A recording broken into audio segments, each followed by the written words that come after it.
ಒಬ್ಬ pilot maximum 36 ಗಂಟೆಗಳ ಕಾಲ ರೆಸ್ಟ್ ಕೊಡಬೇಕು ವಾರದಲ್ಲಿ. ಅದನ್ನೇನ್ ಮಾಡೋದು 48 ಅವರ್ ವೀಕ್ಲಿ ಆಫ್ ಅಂತ ಇರುತ್ತೆ. ಆ ವೀಕ್ಲಿ ಆಫ್ ತಗೊಂಡಾಗ ಅದು 36 ಅವರ್ ರೆಸ್ಟ್ ಅಲ್ಲಿ ಹೋಗುತ್ತೆ. ಸೊ ಒಂದು ಏರ್ ಕ್ರಾಫ್ಟ್ಗೆ ಹತ್ತತ್ರ 14 ಜನ ಪೈಲಟ್ ಆಗ್ಬೇಕಂದ್ರೆ 70 ರಿಂದ 90 ಲಕ್ಷ ಭಾರತದಲ್ಲಿ ಖರ್ಚು.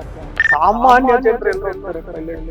ಇಲ್ಲ ಸರ್, ಈ ಮಿಲಿಟರಿ ಏರ್ ಫೋರ್ಸ್ ಅಲ್ಲಿ ಇದ್ರಲ್ಲ ಅವ್ರನ್ನಾರ ಕರ್ಕೊಂಡ್ಬಂದು ಈ ಒಂದು ಸಮಸ್ಯೆ ಸಾಲ್ವ್ ಮಾಡಕ್ಕಾಗುತ್ತೆ. ಫೈಟರ್ ಏರ್ ಕ್ರಾಫ್ಟ್ ಇರುವಂತ ಪೈಲಟ್ಗಳು ತಕ್ಷಣ ಕಮರ್ಷಿಯಲ್ ಪೈಲಟ್ ಆಗುತ್ತೆ. ನಮ್ಮೊಂದಿಗೆ ಅಂತಾರಾಷ್ಟ್ರೀಯ ವಿಶ್ಲೇಷಕರು, ರಕ್ಷಣಾ ತಜ್ಞರಾಗಿರ್ತಕ್ಕಂಥ ಗಿರೀಶ್ ಲಿಂಗಣ್ಣ ಅವರು ನಮ್ಮ ಜೊತೆ ಇದ್ದಾರೆ. ಬನ್ನಿ ಮಾತನಾಡಿಸೋಣ ಸರ್. ನಮಸ್ತೆ ವಿಜಯ ಕರ್ನಾಟಕ ವೇದಿಕೆಗೆ. ಸರ್, ಇಂಡಿಗೋ ಫ್ಲೈಟ್ ಇತ್ತೀಚೆಗೆ ಆಗಿರ್ತಕ್ಕಂಥ ಸಮಸ್ಯೆಗಳು, ವಿಮಾನಗಳ ರದ್ದಾಗಿ ಪ್ರಯಾಣಿಕರು ಕೂಡ ಸಾಕಷ್ಟು ತೊಂದರೆಗೊಳಗಾಗಿದ್ರು. ಅಸಲಿಗೆ ಆಗಿದ್ದೇನು ಅಂತ, ನಿಜವಾದ ಸಮಸ್ಯೆ ಏನಾಗಿತ್ತು ಇಂಡಿಗೋ ಫ್ಲೈಟ್ ವಿಚಾರದಲ್ಲಿ ಅಂತ? ನೋಡಿ, ನಮ್ಮಲ್ಲಿ ಒಟ್ಟು ಏರ್ ಕ್ರಾಫ್ಟ್ಗಳು ಅಂದ್ರೆ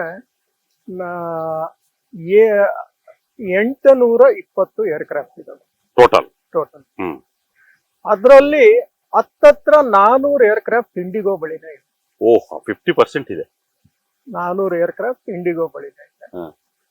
ಆಮೇಲೆ 400 300 ಹತ್ತತ್ರ ಏರ್ ಇಂಡಿಯಾ, ವಿಸ್ತಾರ ಅದೆಲ್ಲ ಕಂಬೈನ್ ಆಯ್ತಲ್ಲ, ಏರ್ ಏಷ್ಯಾ ಎಲ್ಲ ಅವ್ರ ಹತ್ರ 300 ಇದೆ. 100 ಬಂದು ಸ್ಪೈಸ್ ಜೆಟ್, ಆಕಾಶ, ಬೇರೆ ಬೇರೆ ಸಣ್ಣ ಪುಟ್ಟ ಏರ್ಲೈನ್ಸ್. ಒಟ್ಟು ಮೇಜರ್ 6 ಏರ್ಲೈನ್ಸ್ ಇದೆ. 6 ಏರ್ಲೈನ್ಸ್ ಅಲ್ಲಿ ಮಾರ್ಕೆಟ್ ಮೇಜರ್ ಶೇರ್ ಬಂದು 65% ಶೇರ್ ಇಂಡಿಗೋ ಬಳಿನೇ ಇದೆ.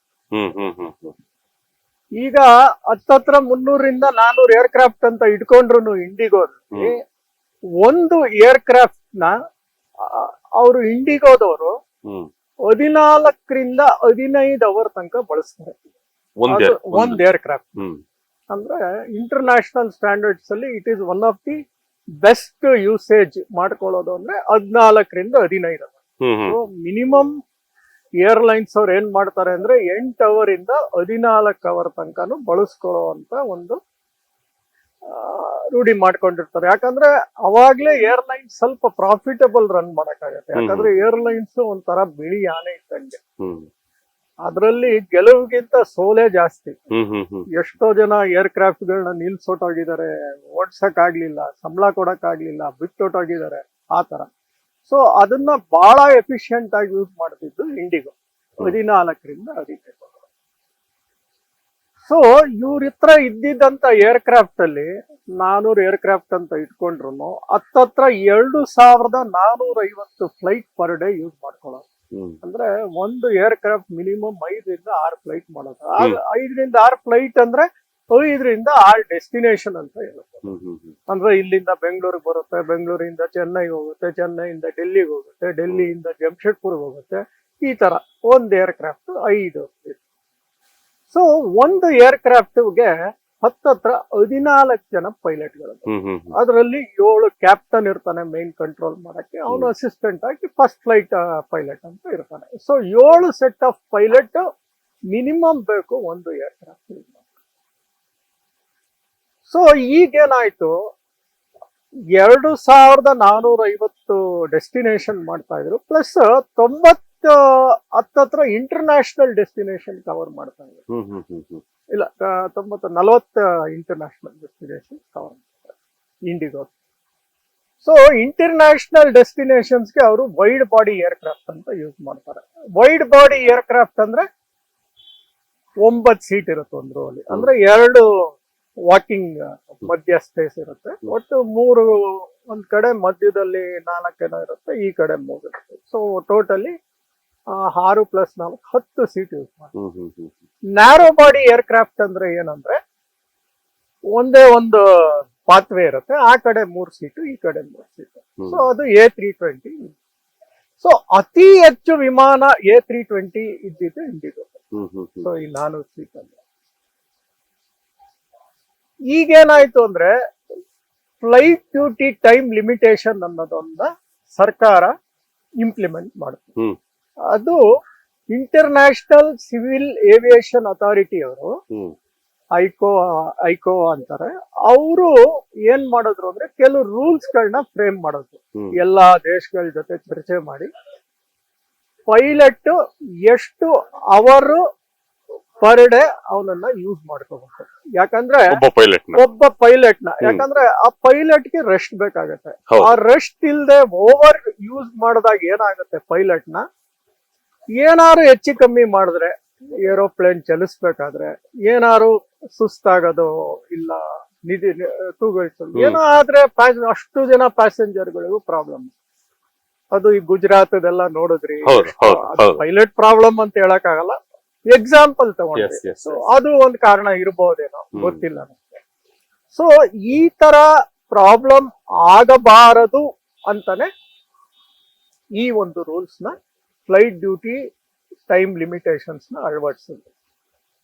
ಆ ಫ್ಲೈಟ್ ಡ್ಯೂಟಿ FDTL ಅಂತ ಏನ್ ಕರೀತಾರೆ, ಅದು ಜನವರಿ 2024 ಅಲ್ಲೇ ಬಂತು ಅದು ಚಾಲನೆಗೆ. ಬಟ್ ಈ ಏರ್ಲೈನ್ಸ್ ಮಾಫಿಯಾ ಕಂಟ್ರೋಲ್ ಮಾಡೋದು ನಮ್ಮ ಸರ್ಕಾರದ ಜೊತೆ, ಅವ್ರ ಜೊತೆ ಇರುವಂತ ಒಳ್ಳೆ ಸಂಬಂಧದಿಂದ 2025 ತನಕ ತಾಳ್ಕೊಂಡ್ಬಂದ್ರು. ಆಕ್ಚುಲಿ 24ರಲ್ಲೇ ಇದು ಅಳವಡಿಸ್ಬೇಕಾಗಿತ್ತು.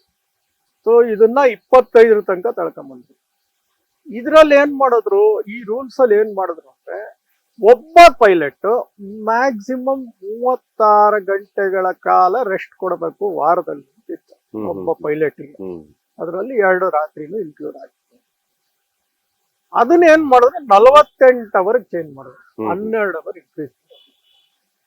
ಎರಡನೇ ರೂಲ್ಸ್, ನೈಟ್ ಡ್ಯೂಟಿ ಬಂದು 2 ಇರಬೇಕು ಪೈಲಟ್ಗೆ. ಮೊದ್ಲಿದ್ದಿದ್ದು 6 ಇತ್ತು, ಎರಡನೇದು. ಮೂರನೇದು, ನೈಟ್ ಡ್ಯೂಟಿ ಟೈಮಿಂಗ್ಸ್ ಚೇಂಜ್ ಮಾಡೋದು. ಮಧ್ಯರಾತ್ರಿ 12ರಿಂದ ಬೆಳಿಗ್ಗೆ 5 ಗಂಟೆ ತನಕ ನೈಟ್ ಡ್ಯೂಟಿ ಅಂತಿತ್ತು, ಅದನ್ನ ಮಧ್ಯರಾತ್ರಿ 12ರಿಂದ ಬೆಳಿಗ್ಗೆ 6 ಗಂಟೆ ತನಕ ಅಂತ ಮಾಡಿದ್ರು. ಸೊ ಪೈಲಟ್ ಒಬ್ಬ 5 ಗಂಟೆ 5:15 ಎತ್ತಿದ್ರೆ ಹಿಂದೆ ಇದ್ದಿದ್ದಂತ ರೂಲ್ಸ್ ಪ್ರಕಾರ ಅದು ಬೆಳಗಿನ ಜಾವ. ಈಗ 6 ಗಂಟೆ ಮಾಡಿರೋದ್ರಿಂದ 5:15 ಎತ್ತಿದ್ರೆ ನೈಟ್ ಆಗೋಯ್ತು. ಸೊ 2 ದಿವಸ ಮಾಡಿದ್ರೆ ಅವನಿಗೆ 2 ನೈಟ್ ಡ್ಯೂಟಿ ಆಗೋಯ್ತು, ಮತ್ತೆ ಅವನು ಯೂಸ್ ಮಾಡಂಗಿಲ್ಲ. ನಾಲ್ಕನೇದು ಏನ್ ಮಾಡಿದ್ರು ಅಂದ್ರೆ, ವೀಕ್ಲಿ ಆಫ್ ಅಂತ ಇರುತ್ತೆ ಪೈಲಟ್ಸ್ಗೆ. ಆ ವೀಕ್ಲಿ ಆಫ್ ತಗೊಂಡಾಗ ಅದು 36 ಅವರ್ ರೆಸ್ಟ್ ಅಲ್ಲಿ ಹೋಗೋದು. ಒಂದು ವೀಕ್ಲಿ ಆಫ್ ಪ್ಲಸ್ ಇನ್ನೊಂದು ಇನ್ನು ಮಿಕ್ಕಿದ್ದು ರೆಸ್ಟ್ ಅಂತ 1.5 ದಿನ ಆಗುತ್ತೆ. ಈಗ ಏನಾಗೋಯ್ತು, ವೀಕ್ಲಿ ಆಫ್ ಬೇರೆ, 36 ಅವರ್ಸ್ 48 ಅವರ್ಸ್ ಅಂದ್ರೆ ಅದು ಬೇರೆ. ವೀಕ್ಲಿ ಆಫ್ ಕನ್ಸಿಡರ್ ಮಾಡಬೇಡಿ ಅಂತ ಹೇಳಿ. ಸೊ ಇದರಿಂದ ಏನಾಯ್ತು ಅಂದ್ರೆ, ಪೈಲಟ್ಗಳು ಕಮ್ಮಿ ಆಗ್ತಾ ಹೋದ್ರು. ಇಂಡಿಗೋದವರು ಹತ್ತತ್ರ 400 ಏರ್ಕ್ರಾಫ್ಟ್ಗೆ 5,450 ಪೈಲಟ್ಗಳನ್ನ ಯೂಸ್ ಮಾಡ್ತಾರೆ. ನಮ್ಮಲ್ಲಿರೋ 820 ಏರ್ಕ್ರಾಫ್ಟ್ಗೆ ಹತ್ತತ್ರ ಇರೋದು 8,000 pilot. That is including captain and first flight officer total ಸೇರಿ 8,000 ಪೈಲಟ್. ಈಗ 5,450 ಇಂಡಿಗೋ ಬಳಿಲೇ ಇದೆ. ಇನ್ನು ಮಿಕ್ಕಿದವರು ಏರ್ ಇಂಡಿಯಾ, ಸ್ಪೈಸ್ ಇದ್ರಲ್ಲಿ ಇದ್ದಾರೆ. ಮತ್ತೆ ಈಗ ಈ ಒಂದು ರೂಲ್ಸ್ ತಂದಾಗ ಏನಾಗೋಯ್ತು, ಪೈಲಟ್ಗಳ ಅಭಾವ ಶುರುವಾಗೋಯ್ತು. ಅಂದ್ರೆ ಇವ್ರ ಹತ್ರ ಇರೋ ರೋಸ್ಟರ್ ಸಿಸ್ಟಮ್ ಸಾಫ್ಟ್ವೇರ್, ಈ ಪೈಲಟ್ ಆದ್ಮೇಲೆ ಈ ಪೈಲಟ್ ಹಾಕ್ಬೇಕು, ಆ ಸಾಫ್ಟ್ವೇರ್ ಎಲ್ಲೋ ಕೈ ಕೊಡಕ್ಕೂ ಶುರುವಾಯ್ತು. ಕರೆಕ್ಟ್ ಆಗಿ ಯುಟಿಲೈಸೇಷನ್ ಆಗ್ಲಿಲ್ಲ. ಇದೆಲ್ಲ ಇಂಡಿಗೋ ಪ್ರಾಬ್ಲಮ್. ಹೌದು, ಇಂಡಿಗೋ ಪ್ರಾಬ್ಲಮ್. ಯಾಕಂದ್ರೆ 2024ರಿಂದ ಗೊತ್ತಿತ್ತು ಈ ರೂಲ್ಸ್ ಬರುತ್ತೆ, ನಾವು ಪೈಲಟ್ಸ್ಗಳನ್ನ ಅಭಾವ ಎದುರಿಸ್ತೀವಿ, ಪೈಲಟ್ಸ್ಗಳನ್ನ ರೆಕ್ರೂಟ್ ಮಾಡ್ಕೋಬೇಕು, ಅಟ್ಲೀಸ್ಟ್ 15 to 20% ಅಡಿಷನಲ್ ಪೈಲಟ್ಸ್ ಇರಲೇಬೇಕು ಯಾವಾಗ್ಲೂ ಒಂದು ಏರ್ಲೈನ್ಸ್. ಅದು ಅವ್ರು ಇಟ್ಕೊಂಡಿರ್ಲಿಲ್ಲ, ಬಹಳ ಲೀನ್ ಮ್ಯಾನೇಜ್ಮೆಂಟ್ ಅಲ್ಲಿ ಮಾಡ್ತಾ ಇದ್ರು. ಬಿಕಾಸ್ ಅವ್ರು ಯಾವಾಗ್ಲೂ ನೋಡ್ತಿದ್ದೆ balance sheet, last line profit ಎಷ್ಟು. It was a highly profitable airlines. ಯಾಕಂದ್ರೆ ಡೊಮೆಸ್ಟಿಕ್ ಅಲ್ಲಿ ನಾನು ಹೇಳದಲ್ಲ, 2,450 ಅಂದ್ರೆ ಪ್ರತಿ ಭಾರತೀಯನಿಗೆ 100 ಕಿಲೋಮೀಟರ್ ಒಳಗೆ ಒಂದು ಏರ್ಲೈನ್ ಸಿಗುತ್ತೆ ಅಂದ್ರೆ ಅದು ಇಂಡಿಗೋ ಮಾತ್ರ. ಹೌದು.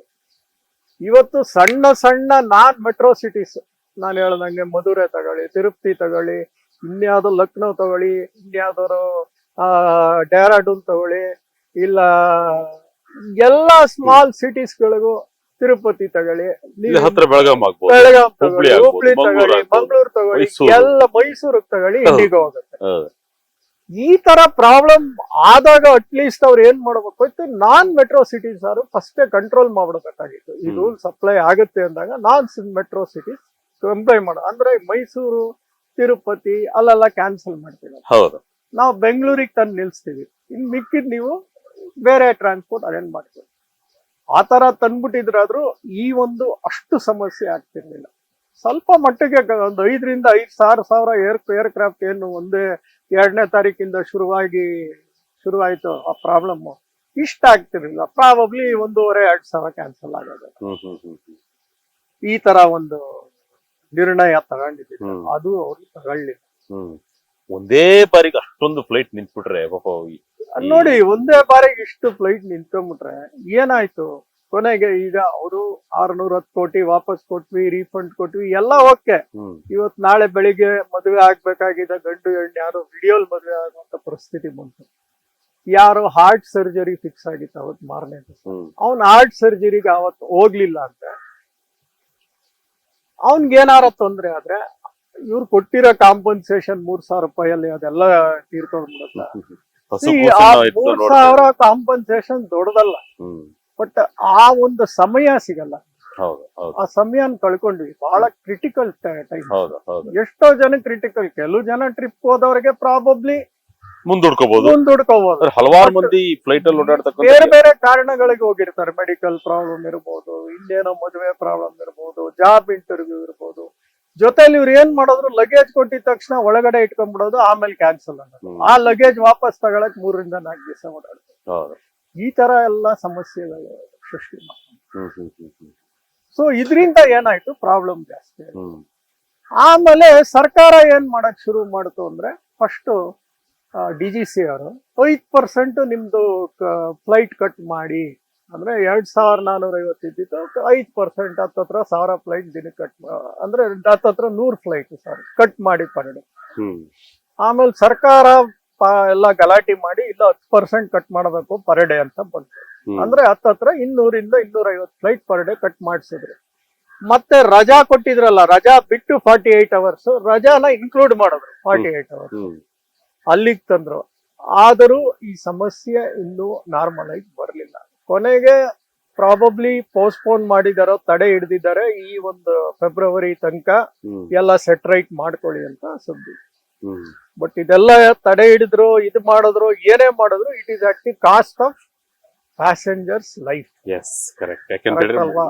ರೂಲ್ಸ್ ನ ಸಡಲಿಕೆ ಮಾಡೋದು ಏನಾಗುತ್ತೆ, ಇದು ಇಂಡಿಗೋದ ಒಂಥರ ಬ್ಲಾಕ್ ಮೇಲಿಂಗ್ ಒತ್ತಡ ಅಂತಾನೆ ಹೇಳ್ಬೋದು.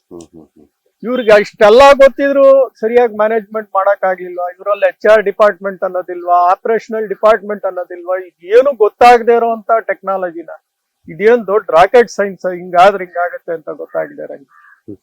So that is the biggest problem ಆಗಿದೆ. ಸಿಬ್ಬಂದಿ ವಿಚಾರ, ಸಿಬ್ಬಂದಿಗಳ ಕೊರತೆ plus miss management of IndiGo. ಖಂಡಿತ. ಇಷ್ಟೆಲ್ಲ ಗೊತ್ತಿದ ಮೇಲೆ ಇಂಡಿಗೋ ಕ್ರಮ ತಗೊಳ್ಳಿಲ್ಲ. ಎಲ್ಲಾ ಪ್ಯಾಸೆಂಜರ್ಸ್ಗಳನ್ನ ಕಷ್ಟಕ್ಕೆ ದೂಡಿದ್ರು. ಇಂಟರ್ನ್ಯಾಷನಲ್ ಮಟ್ಟದಲ್ಲೂ ನಮ್ಮ ಹೆಸರು ಹಾಳಾಯ್ತು. ಯಾಕಂದ್ರೆ ಇಷ್ಟು ದೊಡ್ಡ ಸಮಸ್ಯೆ ಎಲ್ಲೂ ದೇಶದಲ್ಲಿ ಎಲ್ಲೂ ವಿಶ್ವದಲ್ಲಿ ನೋಡೂ ಇರ್ಲಿಲ್ಲ. ಸೊ ಎಷ್ಟೋ ಜನ ಫಾರಿನರ್ಸ್ ಇದ್ರ ಮೇಲೆ ಅವಲಂಬಿತವಾದವರು ಏನಾಯ್ತು ಅಂದ್ರೆ, ನೆಲದ ಮೇಲೆ ಮಲಗಂಗಾಯ್ತು, ಎಲ್ಲೋ ಕೂತ್ಕೊಳ್ಳಂಗಾಯ್ತು, ಪ್ಲೇನ್ ಬರುತ್ತೋ ಬರಲ್ವೋ ಅಂತ 3-4 ದಿವಸ ಕಾಯುವಂತ ಪರಿಸ್ಥಿತಿ. ಹೋಟ್ಲುಗಳು ರೂಮ್ಗಳು ಮಾಡ್ಕೊಂಡು ಅದಕ್ಕೇನು ಚಾರ್ಜ್ ಕೊಟ್ರೋ ಕೊಡ್ಲಿಲ್ವೋ, ಅವ್ರು ಊಟ ತಿಂಡಿ, ನೀರಿಲ್ಲ, ಸ್ಯಾನಿಟರಿ ಪ್ಯಾಡ್ ಇಲ್ಲ, ಎಷ್ಟೋ ಸಮಸ್ಯೆಗಳು ಉಲ್ಪಣ ಆಗೋಯ್ತು. ವಿಶ್ವದಾದ್ಯಂತ ಇದು ಪ್ರಚಾರಕ್ಕೆ ಆಗೋಯ್ತು. ಸೊ ಭಾರತ 5ನೇ ದೊಡ್ಡ ಏವಿಯೇಷನ್ ಮಾರ್ಕೆಟ್ ವಿಶ್ವದಲ್ಲಿ. ಡೊಮೆಸ್ಟಿಕ್ ಅಂತ ತಗೊಂಡ್ರೆ 3ನೇ ದೊಡ್ಡ ಏವಿಯೇಷನ್ ಮಾರ್ಕೆಟ್. ಇದು ಮೊದಲನೇ ಮಾರ್ಕೆಟ್ಗೆ ಹೋಗುತ್ತೆ ವಿಶ್ವಕ್ಕೆ ಅಂತ ಹೇಳ್ತಾ ಇದ್ದಾರೆ. ಯಾವಾಗ ಈ ತರ ಪರಿಸ್ಥಿತಿಲಿ ಏರ್ಲೈನ್ಸ್ ಗಳೇ ಇಲ್ಲದೆ ಯಾವ ತರ ವಿಶ್ವ ಮಟ್ಟಕ್ಕೆ ಹೋಗುತ್ತೆ? ಇವತ್ತು ಏರ್ಲೈನ್ಸ್ ಏನಾಗಿದೆ ಭಾರತದಲ್ಲಿ, ಬರೀ 6 ಏರ್ಲೈನ್ಸ್ ಇದೆ. 14 ಇತ್ತು ಒಂದು ಕಾಲದಲ್ಲಿ. 14 2000 ಇಸ್ವಿಗಳಲ್ಲಿ ತಗೊಂಡ್ರೆ air Deccan, Kingfisher, Jet Airways, Go Airways, Paramount ಎಲ್ಲ ಮುಚ್ಕೊಂಡು ಹೊಟ್ಟೋಯ್ತು. ಈಗ ಉಳಿದಿರೋದು 6 ಏರ್ಲೈನ್ಸ್. ಅದರಲ್ಲಿ ಮೇಜರ್ 65% ಇವರಿದ್ದಾರೆ, 25% ಏರ್ ಇಂಡಿಯಾ. ಹ್ಮ್ ಹ್ಮ್ ಇನ್ ಮಿಕ್ಕಿದ 10% ಅಲ್ಲಿ ಸ್ಪೈಸು, ಆಕಾಶ, ಅದು ಇದು ಸಣ್ಣ ಪುಟ್ಟ ಇದ್ದಾರೆ. ಈಗ ಡ್ಯುಯೋಪೋಲಿ ಬೇರೆ ಬಿಸ್ನೆಸ್ ಗಳಲ್ಲಿ ಒಳ್ಳೇದು, ಅಂದ್ರೆ ಇಬ್ಬರು ಕಾಂಪಿಟೇಷನ್ ಇರೋದು ಯಾವತ್ತಿದ್ರು ಒಳ್ಳೇದು. ಹ್ಮ್ ಬಟ್ ಏರ್ಲೈನ್ಸ್ ಚೆನ್ನಾಗಿ ನಡಿಬೇಕಾದ್ರೆ ಮಿನಿಮಮ್ 6 ಏರ್ಲೈನ್ಸ್ ಕಾಂಪಿಟೇಷನ್ ಇದ್ರೆ ಮಾತ್ರ ನಿಮ್ಗೆ ಒಳ್ಳೆ ಪ್ರೈಸಿಂಗ್ ಸಿಗುತ್ತೆ, ಸಿಸ್ಟಮ್ಯಾಟಿಕ್ ವರ್ಕ್ ಆಗತ್ತೆ, ಪ್ರಯಾಣಿಕರಿಗೂ ಆ ಒಂದು ಪ್ರಾಬ್ಲಮ್ ಫೇಸ್ ಆಗಲ್ಲ. ಯಾವಾಗ ಬರೇ ಡ್ಯುಯೋಪೋಲಿ ಆಗೋದ್ರೆ, ಅಂದ್ರೆ ಇಬ್ಬರೇ ಇದ್ರೆ ಕಾಂಪಿಟೇಷನ್ ಅಲ್ಲಿ, ಇದು ಕಟ್ಟಿಟ್ಟ ಬುತ್ತಿ. ಅಂದ್ರೆ ಇವತ್ತು ಇಂಡಿಗೋ, ನಾಳೆ ಇನ್ನೊಂದು ಪ್ರಾಬ್ಲಮ್, ಯಾವಾಗ್ಲೂ ಪ್ರಾಬ್ಲಮ್ ಆಗ್ತಾನೆ ಇರುತ್ತೆ. ಹ್ಮ್ ಹ್ಮ್ ಹ್ಮ್ ಸರ್ಕಾರದವ್ರು ಏನ್ ಮಾಡ್ಬೇಕು, ಏರ್ಲೈನ್ಸ್ ಗಳನ್ನ ಅತಿ ಹೆಚ್ಚು ಪರ್ಯಾಯ ವ್ಯವಸ್ಥೆ ಮಾಡೋದು. ಪರ್ಯಾಯ ವ್ಯವಸ್ಥೆ ಅದೇ ಅದೇ ಅದೇ ಅದ್ರ ಜೊತೆಗೆ ಬರ್ತಾ ಇದೆ. ಯಾಕೆಂತ ಹೇಳಿದ್ರೆ ಇಂಥ ಸಮಸ್ಯೆಗಳು ಎದುರಾದಾಗ ಸಮಸ್ಯೆ ಅನುಭವಿಸೋದು ಏರ್ಲೈನ್ಸ್ ಅವರಲ್ಲ, ಅವ್ರ ಪಾಡಿಗೆ ಅವ್ರದ್ದು ರೂಲ್ಸ್ ರೆಗ್ಯುಲೇಷನ್ ಪ್ರಕಾರವಾಗಿ ಅವ್ರು ಸ್ಟಾಪ್ ಮಾಡೋದು ಮತ್ತೆ ತೆಗೆದುಕೊಳ್ಳೋದಿರುತ್ತೆ. ಆದ್ರೆ ಸಮಸ್ಯೆ ಎದುರಾಗ್ತಕ್ಕಂಥದ್ದು ಸಾಮಾನ್ಯ ಜನರಿಗೆ, ಅಲ್ಲಿ ಹೋಗ್ತಕ್ಕಂಥವ್ರಿಗೆ. ಅದಕ್ಕೆ ಕೇಂದ್ರ ಸರ್ಕಾರ ಈಗ ಈ ಎಚ್ಚೆತ್ಕೊಂಡಂತ ಸಂದರ್ಭದಲ್ಲಿ ಪರ್ಯಾಯ ವ್ಯವಸ್ಥೆ ಏನ್ ಮಾಡಬಹುದು ಅಂತ, ಇಂಡಿಗೋಗೆ ಪರ್ಯಾಯವಾಗಿ ಏನ್ ಮಾಡಬಹುದು ನೋಡಿ. DGCA, director general of civil aviation, ಅವ್ರ ಕೆಲಸನೇ ಇದು. ಪೈಲಟ್ಸ್ ಗಳನ್ನ, ಜಾಸ್ತಿ ಜನನ್ನ ಪೈಲಟ್ಸ್ ಟ್ರೈನಿಂಗ್ ಕೊಡೋದು. ಇವತ್ತು ಹತ್ತತ್ರ 34 ಫ್ಲೈಟ್ ಟ್ರೈನಿಂಗ್ ಆರ್ಗನೈಸೇಷನ್ಸ್ ಇದೆ. 1.4 ಬಿಲಿಯನ್ ಪಾಪ್ಯುಲೇಷನ್, ಬರೇ 8,000 ಜನ ಪೈಲಟ್ ಇಟ್ಕೊಂಡಿದ್ದೀವಿ. ಪೈಲಟ್ ಗಳನ್ನ, HK ಪೈಲಟ್ ಗಳನ್ನ ನಾವು ತರಬೇಕು. ಬರೇ 34 ಸ್ಕೂಲ್ಸ್ ಇಟ್ಕೊಂಡು ನೀವು ವರ್ಷಕ್ಕೆ 200ರಿಂದ 250 ಪೈಲಟ್ ತಗೊಂಬಂದ್ರೆ ಎಲ್ ಸಾಲತ್ತೆ? ಪೈಲಟ್ ಗಳ ಸಂಖ್ಯೆ ಜಾಸ್ತಿ ಆಗಬೇಕು. ಈಗ 1700 ಏರ್ಕ್ರಾಫ್ಟ್ ಆರ್ಡರ್ ಮಾಡಿದ್ದಾರೆ. 1700 ಏರ್ಕ್ರಾಫ್ಟ್ ಬಂದ್ರೆ ಹತ್ತತ್ರ 30,000 ಪೈಲಟ್ ಬೇಕಾಗ್ತದೆ. 2030 30,000 ಪೈಲಟ್ಗಳು ಬೇಕಾಗ್ತದೆ. ವರ್ಷಕ್ಕೆ 200 ಪೈಲಟ್ ತಗೊಂಬಂದ್ರೆ ಎಲ್ಲಿಂದ ಇವರು 30,000 ತರ್ತಾರೆ? ಎರಡನೇದು, ಎಕ್ಸಾಮ್ಸ್ ಗಳು ಕಂಡಕ್ಟ್ ಮಾಡಬೇಕು ಕರೆಕ್ಟ್ ರೈಟ್ ಟೈಮ್ಗೆ. ಕರೆಕ್ಟ್ ಟೈಮ್ ಪೈಲಟ್ ಗಳಿಗೆ ಪ್ರಮೋಷನ್ಸ್ ಕೊಡಬೇಕು. ಇವೆಲ್ಲ ಮಾಡೋದು DGCA ಕರ್ತವ್ಯ. ಅದರಲ್ಲಿ DGCA ಸ್ಟಾಫ್ ತುಂಬಾ ಕಮ್ಮಿ, ಟೆಕ್ನಿಕಲ್ ಸ್ಟಾಫ್ ಗಳು ಸರಿಗಿಲ್ಲ. ಸೊ ಇದು ಒಂದು ದೊಡ್ಡ ಕೊರತೆ. ಬಹಳಷ್ಟು ವೆಚ್ಚ ಆಗುತ್ತೆ ಪೈಲಟ್ ಪೈಲಟ್ ಆಗ್ಬೇಕಾದ್ರೆ 70ರಿಂದ 90 ಲಕ್ಷ ಭಾರತದಲ್ಲಿ ಖರ್ಚಾಗ್ತಾ ಇದೆ. ಸಾಮಾನ್ಯ ಜನರು ಎಲ್ಲ ಹೋಗ್ತಾರೆ ಪೈಲಟ್ ಟ್ರೈನಿಂಗ್? 70-80 1 ಕೋಟಿ ಹತ್ತತ್ರ 1 ಕೋಟಿ. ಇಲ್ಲ ಸರ್, ಈ ಮಿಲಿಟರಿ ಏರ್ಫೋರ್ಸ್ ಅಲ್ಲಿ ಇದ್ರಲ್ಲ, ಅವ್ರನ್ನಾರ ಕರ್ಕೊಂಬಂದು ಈ ಒಂದು ಸಮಸ್ಯೆ ಸಾಲ್ವ್ ಮಾಡಕ್ ಆಗುತ್ತೆ. ಫೈಟರ್ ಏರ್ಕ್ರಾಫ್ಟ್ಸ್ ಗಳು ಇರುವಂತ ಪೈಲಟ್ ಗಳು ತಕ್ಷಣ ಕಮರ್ಷಿಯಲ್ ಪೈಲಟ್ ಆಗಕ್ಕಾಗಲ್ಲ. ಯಾಕಂದ್ರೆ ಅವ್ರು ಮಿನಿಮಮ್ 100 ಅವರ್ ಟ್ರೈನಿಂಗ್ ಆಗ್ಬೋದು ಏರ್ಕ್ರಾಫ್ಟ್ ಅಲ್ಲಿ, ಕಮರ್ಷಿಯಲ್ ಏರ್ಕ್ರಾಫ್ಟ್. ಅದೆಲ್ಲ ಟ್ರೈನಿಂಗ್ ಆಗಿ DGCA ಅಪ್ರೂವ್ ಮಾಡಿ ಇವ್ರು ಕಮರ್ಷಿಯಲ್ ಪೈಲಟ್ ಲೈಸೆನ್ಸ್ ಇವ್ರು ಕೊಡಬಹುದು ಅಂತೆಲ್ಲ ತಗೊಳಕ್, ಅದು ಇಮಿಡಿಯೇಟ್ ಆಗುವಂತ ಕೆಲಸ ಅಲ್ಲೇ ಅಲ್ಲ. ಸೊ ಅವ್ರನ್ನೂ ಬಳಸಕ್ ಆಗ್ಲಿಲ್ಲ. ಸೊ ಈಗ ಒಂದು ಪೈಲಟ್ ಆಗಕ್ಕೆ ಸುಮಾರು ಭಾರತದಲ್ಲಿ 12ರಿಂದ 16 ತಿಂಗಳು ಬೇಕು. ಹತ್ತತ್ರ 70ರಿಂದ 90 ಲಕ್ಷ ಖರ್ಚಾಗುತ್ತೆ. ಸೊ ಈ ಪೈಲಟ್ ಗಳನ್ನ ಸೃಷ್ಟಿ ಮಾಡುವಂತ ಕರ್ತವ್ಯ ಇನ್ ಮುಂದೆ DGCA ಬಹಳ ಅತಿ ದೊಡ್ಡ ಚಾಲೆಂಜ್. ಒಳ್ಳೆ ಪೈಲಟ್ ಗಳಾದ್ರೂ ಇಂಟರ್ನ್ಯಾಷನಲ್ ಏರ್ಲೈನ್ಸ್ ಅವರು ಅವ್ರಗಳನ್ನ ತಗೊಂಡ್ಬಿಡ್ತಾರೆ, ಒಳ್ಳೆ ಸಂಬಳ ಕೊಟ್ಟು. ಆಮೇಲೆ ರೋಸ್ಟ್ರಿಂಗ್ ಟೈಮ್ ಚೆನ್ನಾಗಿರುತ್ತೆ, ಅವ್ರಿಗೆ ರೆಸ್ಟ್, ಅವ್ರು ಕೊಡುವಂತ ಫೆಸಿಲಿಟೀಸ್ ಗಳು ಅವೆಲ್ಲ ಚೆನ್ನಾಗಿರುತ್ತೆ. ಅದನ್ನೆಲ್ಲ ಹೆಚ್ಚಿಗೆ ಪ್ರೋತ್ಸಾಹ ಭಾರತದಲ್ಲಿ. ಈಗ ATF ಫ್ಯೂಯಲ್ ತಗೊಂಡ್ರೆ ಅತಿ ಹೆಚ್ಚು ATF ಫ್ಯೂಯಲ್ ಬೆಲೆ ಇರೋದು ಭಾರತ. ಟ್ಯಾಕ್ಸ್ ಜೊತೆಲಿ ಸ್ಟೇಟ್ ಟ್ಯಾಕ್ಸ್ ಬೇರೆ ಆಡ್ ಮಾಡ್ತಾರೆ. ಈಗ ಒಂದು ಏರ್ಲೈನ್ಸ್ ಅಲ್ಲಿ ಎಷ್ಟು ವೆಚ್ಚ, ಯಾವ್ದು ಜಾಸ್ತಿ ವೆಚ್ಚ ಆಗುತ್ತೆ ಅಂದ್ರೆ 40% ಅಷ್ಟು ವೆಚ್ಚ ಈ ಏರ್ ಟರ್ಬೈನ್ ಫ್ಯೂಯಲ್ ತಿನ್ಬಿಡುತ್ತೆ. ಆಮೇಲೆ ಏರ್ ಟರ್ಬೈನ್ ಫ್ಯೂಯಲ್ ನಾವೆಲ್ಲ ಪರ್ಚೇಸ್ ಮಾಡೋದು ಡಾಲರ್. ಈಗ ರೂಪಿ ಕಮ್ಮಿ ಆಗಿ ಡಾಲರ್ ಬೆಲೆ ತುಂಬಾ ಜಾಸ್ತಿ ಆಗಿದೆ. ಈಗ 90 ರೂಪಾಯಿ. ಒತ್ತಡ ಯಾರ ಮೇಲೆ ಬರುತ್ತೆ? ಏರ್ಲೈನ್ಸ್ ಮೇಲೆ. ಜನದ ಹತ್ರ ಅವ್ರ ದುಡ್ಡು ಕಲೆಕ್ಟ್ ಮಾಡೋದು ರುಪೀಸ್ ಅಲ್ಲಿ, ಡಾಲರ್ ಅಲ್ಲಿ ಕಲೆಕ್ಟ್ ಮಾಡೋದು. ನೆಕ್ಸ್ಟ್ ಮೇಂಟೆನೆನ್ಸ್ ಬಂದ್ರೆ ಟೈರ್, ಸ್ಪೇರ್ ಪಾರ್ಟ್ಸ್ ಎಷ್ಟೊಂದಿರುತ್ತೆ ಮೇಂಟೆನೆನ್ಸ್ ಅಂತ ಮಾತಾಡೋದು. MRO ಅನ್ನೋದೇ ಒಂದು ದೊಡ್ಡ industry, maintenance, repair and over all. ಒಂದ್ ಸಣ್ಣ ಪಾರ್ಟ್ ತರಬೇಕಾದ್ರೂ ಏನ್ ಪ್ರಾಬ್ಲಮ್ ಆಗತ್ತೆ? ಡಾಲರ್ಸ್ ಅಲ್ಲಿ ತರಬೇಕು, ಅದ್ರ ವೆಚ್ಚನೂ ಜಾಸ್ತಿ ಆಗುತ್ತೆ. ಸೊ ಡಾಲರ್ಸ್ ಅಲ್ಲೇ ಖರೀದಿ ಮಾಡೋದು ಎರಡನೇದು ಅತಿ ದೊಡ್ಡ ಪ್ರಾಬ್ಲಮ್ ಇದೆ. ನೆಕ್ಸ್ಟ್ ಇನ್ನೇನ್ ಖರ್ಚು ಬರುತ್ತೆ ಅಂದ್ರೆ air parking charges, air craft parking charges ಅದು ಹೆಚ್ಚು. ಡೆಲ್ಲಿ, ಮುಂಬೈ, ಬೆಂಗಳೂರು ಎಲ್ಲಾ ಕಡೆ ಬಹಳ ಅತಿ ಹೆಚ್ಚು ಪಾರ್ಕಿಂಗ್ ಚಾರ್ಜಸ್. ಆ ಸ್ಕೈವೇ ಯೂಸ್ ಮಾಡಕ್ ಒಂದಷ್ಟು ದುಡ್ಡು, ಸ್ಕೈವೇ ಬಿಟ್ಟು ಎಲ್ಲೋ ದೂರದಲ್ಲಿ ನಿಲ್ಸಿದ್ರೆ ಅದಕ್ಕೊಂದಷ್ಟು ದುಡ್ಡು, ಆ ತರ ಎಲ್ಲ ವೆಚ್ಚಗಳು ಹಾಕೊಂಡು ಹೋಗ್ತಾರೆ. ಆ ವೆಚ್ಚನೂ ಅರ್ಧ ತಿನ್ಬಿಡುತ್ತೆ. ಸೊ ಇವೆಲ್ಲ ಏನಾಗುತ್ತೆ ಅಂದ್ರೆ ಏರ್ಲೈನ್ಸ್ ನಡ್ಸೋದೇ ಒಂದ್ ದೊಡ್ಡ ಚಾಲೆಂಜ್ ಆಗ್ತದೆ. ಅವ್ರೇನ್ ನಮ್ಗೋಸ್ಕರ ಏನ್ ದಾನ ಮಾಡಕ್ಕೋಸ್ಕರ ಏರ್ಲೈನ್ಸ್, ಈಗ ಸರ್ಕಾರದಾದ್ರೆ ಅವ್ರಿಗೊಂದು ಸೋಷಿಯಲ್ ರೆಸ್ಪಾನ್ಸಿಬಿಲಿಟಿ ಇರುತ್ತೆ, ಎಕನಾಮಿ ಡೆವಲಪ್ ಆಗ್ಬೇಕು. ನೋಡಿ ಇವಾಗ ಟೂರಿಸಂ ಅನ್ನೋ ಒಂದು ಎಕನಾಮಿ ಡೆವಲಪ್ ಆಗ್ಬೇಕಾದ್ರೆ 83% ಡಿಪೆಂಡ್ ಆಗಿರೋದೇ ಏರ್ಲೈನ್ಸ್ ಮೇಲೆ. ಇನ್ ಮಿಕ್ಕಿದ್ ಕಮ್ಮಿ ಇರೋದು ಬಸ್ಸಲ್ಲಿ ಹೋಗೋದು, ಟ್ರೈನಲ್ಲಿ ಹೋಗೋದು. ಇನ್ ಮಿಕ್ದವರೆಲ್ಲ ಡಿಪೆಂಡ್ ಆಗಿರೋದು ಏರ್ಕ್ರಾಫ್ಟ್ ಮೇಲೆ. ಟೂರಿಸಂ ಇಂಡಸ್ಟ್ರಿನೇ ಹೊಡೆಯುತ್ತೆ ಏರ್ಲೈನ್ಸ್ ಕಮ್ಮಿ ಆದ್ರೆ. ಇವತ್ತು ನೀವು ಶಿವಮೊಗ್ಗಕ್ಕೆ ಒಂದು ಏರ್ಕ್ರಾಫ್ಟ್ ಹೋಗುತ್ತೆ ಅಂದ್ರೆ ಅಲ್ಲಿ ಇಂಡಸ್ಟ್ರೀಸ್ಗಳು ಬರುತ್ತೆ. ಅಪ್ಪ ಇವತ್ತು ಬೆಂಗಳೂರಿಂದ ಒಂದ್ ಅವರ್ ಅಲ್ಲಿ ಅರ್ಧ ಗಂಟೆಯಲ್ಲಿ ಶಿವಮೊಗ್ಗಲ್ಲಿ ಇರ್ತೀನಿ, ಅಲ್ಲೇ ಇಂಡಸ್ಟ್ರಿ ಮಾಡೋಣ, ಬೆಂಗಳೂರಲ್ಲಿ ಯಾಕೆ ಮಾಡ್ಬೇಕು ಅಂತ ಇಂಡಸ್ಟ್ರಿಗಳು ಸ್ಪ್ರೆಡ್ ಆಗುತ್ತೆ, ಮನೆಗಳು ಸ್ಪ್ರೆಡ್ ಆಗುತ್ತೆ, ಆ ಟೌನ್ಶಿಪ್ ಬೆಳೆಯುತ್ತೆ, ಆ ಸಿಟಿ ಬೆಳೆಯುತ್ತೆ. ಯಾವಾಗ ಏರ್ಲೈನ್ಸ್ ಗಳು ಕಮ್ಮಿ ಆಗತ್ತೆ, ಓಡಾಡಲ್ವೋ, ಆ ಒಂದೊಂದು ರೀಜನ್ಗಳು ಬೆಳೀತಾ ಹೋಗಲ್ಲ. ಇವತ್ ನಾರ್ತ್ ಈಸ್ಟ್ ಅಷ್ಟೊಂದು ಏರ್ಲೈನ್ಸ್ ಆದ್ರೆ ನಾರ್ತ್ ಈಸ್ಟ್ ಬೆಳೀತಾ ಇದೆ. ಅಸ್ಸಾಮು, ಅರುಣಾಚಲ್ ಪ್ರದೇಶ, ಈ ಉಡಾನ್ ಅಂತ ಎಲ್ಲ ತಗೊಂಬಂದು ಬೆಳೆಯೋ ಅಂತ ಒಂದು ಇದು ಬರ್ತಾ ಇದೆ. ಸೊ ಏರ್ಪೋರ್ಟ್ಗಳು ಅಷ್ಟೇ ಇಂಪಾರ್ಟೆಂಟ್ ಆಗತ್ತೆ, ಏರ್ ಕ್ರಾಫ್ಟ್ಗಳು ಅಷ್ಟೇ ಇಂಪಾರ್ಟೆಂಟ್ ಆಗತ್ತೆ, ಪೈಲಟ್ಗಳು ಅಷ್ಟೇ ಇಂಪಾರ್ಟೆಂಟ್. ಆ ಒಂದು ಫ್ಲೈಟ್ ಅಟೆಂಡೆಂಟ್ಸ್ ಅಷ್ಟೇ ಇಂಪಾರ್ಟೆಂಟ್. ಬರೇ ಪೈಲಟ್ಸ್ ಟ್ರೈನ್ ಮಾಡಿದ್ರೆ ಆಗಲ್ಲ, ಫ್ಲೈಟ್ ಅಟೆಂಡೆಂಟ್ಸ್ ಟ್ರೈನ್ ಮಾಡಬೇಕು, ಏರ್ ಹಾಸ್ಟೆಸ್ಗಳನ್ನ ಟ್ರೈನ್ ಮಾಡಬೇಕು. ಇದೇ ಸಮಯದಲ್ಲಿ ಏನಾಯ್ತು ನೋಡಿ, ಈ 3, 4, 5 ಏನ್ ಮಾಡಿದ್ರು, ಎಮಿರೇಟ್ಸ್ ಅವರು ಒಂದು ಇಂಟರ್ವ್ಯೂ ಕಂಡಕ್ಟ್ ಮಾಡ್ತಾರೆ ಡೆಲ್ಲಿ, ಕಲ್ಕಟ್ಟ, ಬೆಂಗಳೂರು. ಅಲ್ಲೇನ್ ಮಾಡಿದ್ರು, ಆ ಇಂಟರ್ವ್ಯೂ ಅಟೆಂಡ್ ಮಾಡಕ್ಕೆ ಅತಿ ಹೆಚ್ಚು ಏರ್ ಆಕ್ಟರ್ಸ್ಗಳೆಲ್ಲ ಇಂಟರ್ವ್ಯೂಗಳಿಗೆ ಹೋಗ್ಬಿಟ್ರು ರಜಾ ಹಾಕೋದು. ಅದು ಒಂದು ಬಹಳ ಸಮಸ್ಯೆ ಉದ್ಭವ. ಇನ್ನೊಂದು ಸಮಸ್ಯೆ ಏನಾಯ್ತು ಅಂದ್ರೆ, ಈ ಸನ್ ರೇಡಿಯೇಷನ್ ಇಂದ A320 ಇರುವಂತ ಸೆನ್ಸಾರ್ಸ್ ಮೇಲೆ ಅದು ಪರಿಣಾಮ ಬೀಳ್ತಿದೆ. ಅಂದ್ರೆ ಎಲಿವೇಟರ್ಸ್ ಮತ್ತೆ ಎಲಿರಾನ್ಸ್ ಅಂತ ಇರುತ್ತೆ. ಅಂದ್ರೆ ಫ್ಲೈಟ್ ಲಾಂಜಿಟ್ಯೂಡನಲ್ಲ ಸ್ಟೇಬಲ್ ಆಗಕ್ಕೆ, ಇಲ್ಲ ಪಿಚ್ ಅಂದ್ರೆ ಲೆಫ್ಟ್ ಟು ರೈಟ್ ತಿರ್ಕೋಬೇಕಾದ್ರೆ ಅಲ್ಲಿರುವಂತ ಸೆನ್ಸಾರ್ಗಳ ಮೇಲೆ ಪ್ರಾಬ್ಲಮ್ ಬಿದ್ದು ಅದು ಜಂಪ್ ಆಗ್ತಾ ಇದೆ ಕೆಲವು ಟೈಮ್ ಅಲ್ಲಿ. ಈಗ ಸಡನ್ ಕಾರಲ್ಲಿ ಹೋಗ್ಬೇಕಾದ್ರೆ ತಕ್ಷಣ ಬ್ರೇಕ್ ಆದ್ರೆ ಯಾವ ತರ ಪ್ರಾಬ್ಲಮ್ ಆಗುತ್ತೋ ಆ ತರ ಪ್ರಾಬ್ಲಮ್ ಆಗ್ತಾ ಇದೆ ಅಂತ ಒಂದು ಸಂದೇಶ ಬರುತ್ತೆ ಏರ್ ಇಂಡಿಯಾ, ಏರ್ ಬಸ್ ಇಂದ.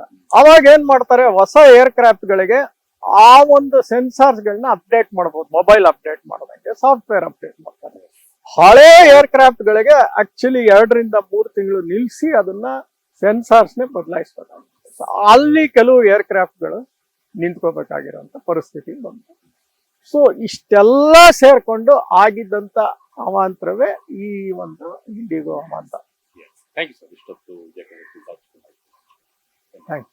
ಎಸ್ ವೀಕ್ಷಕರೇ, ಇಲ್ಲಿ ಕೇಂದ್ರ ಸರ್ಕಾರನು ಕೂಡ ಪರ್ಯಾಯ ವ್ಯವಸ್ಥೆಗೆ ರೆಡಿಯಾಗಿದೆ. ಅಂದ್ರೆ ಈ ರೀತಿಯಾದಂತಹ ಸಮಸ್ಯೆಗಳು ಉದ್ಭವ ಆದಂತ ಸಂದರ್ಭದಲ್ಲಿ ಯಾವೆಲ್ಲ ಕ್ರಮಗಳನ್ನು ತೆಗೆದುಕೊಳ್ಬೇಕು, ಮೊದಲೇ ಯಾವ ರೀತಿಯಾಗಿ ಸಜ್ಜಾಗಿರ್ಬೇಕು, ಎಲ್ಲ ಕುರಿತು ಸ್ಪಷ್ಟವಾದಂತಹ ಮಾಹಿತಿಯನ್ನ ಕೊಡಬೇಕು.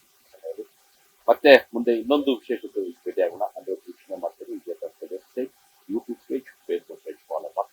ಧನ್ಯವಾದ.